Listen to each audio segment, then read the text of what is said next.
Hey everybody, and welcome to this month's edition of the Audio Production Town Hall. You can find us here each and every month discussing all sorts of audio-related topics, everything from music production to game audio to audio post-production and beyond. So I'm Eric Berzins. I'm the course director of Project and Portfolio 5, and today I'm joined by recording arts graduate Tony Porter, who's a freelance game audio designer and developer, a senior sound designer. You've done both in-house work and freelance, correct? Because you worked at EA Tiburon and some other places in-house, right? So, right. So you've done a little bit of both. Right. You know, we've talked to other people about working in-house in game audio. So we wanted to talk to you because you're freelance at the moment, right? So we wanted to kind of pick your brain a little bit about being a freelancer in game audio specifically. Right. In-house versus out-house. Well, that's not the right word. Out-house.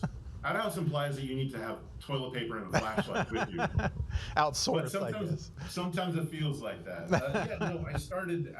I started contracting while I was finishing up my my education at Full Sail.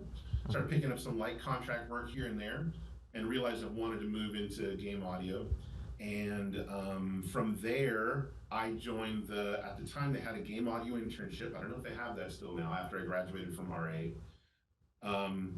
And did that for about 6 months. And then the school hired me. The school hired me to work in the game development program, to teach game programming students basically game audio, plus work on student final projects. All the meanwhile, I was still doing freelance contracting, just smaller things, independent things, a screensaver of all things. From there, I got employed by a studio that was in town, that's no longer in town, called N-Space. I worked there for about 8 years, I guess. Still did some contracting work kind of on the side. And then from there, pretty much just started going into straight up full-time freelance, I guess if that's the right way of putting it. Freelance is kind of a floaty word because, again, I was employed. I was full-time employed. Still did contracts on the side. I was, moonlighting. Absolutely, and it's always a balancing thing. It's learning to work remote. It's learning to find the projects that are going to match with you.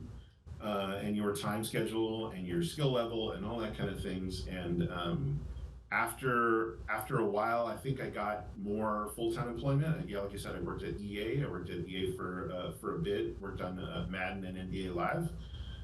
I would say that didn't quite suit what I wanted to do. Like, grateful for the job, great people there, but it wasn't something that I kind of wanted to stay with long term.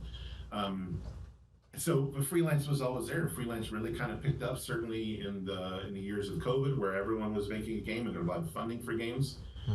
Contracts kind of picked up, and then I joined a startup company a few years ago, and that was full-time employment, but it didn't really pan out. So kind of sticking with freelance for the most part through that. So freelance weaved its way through my entire career.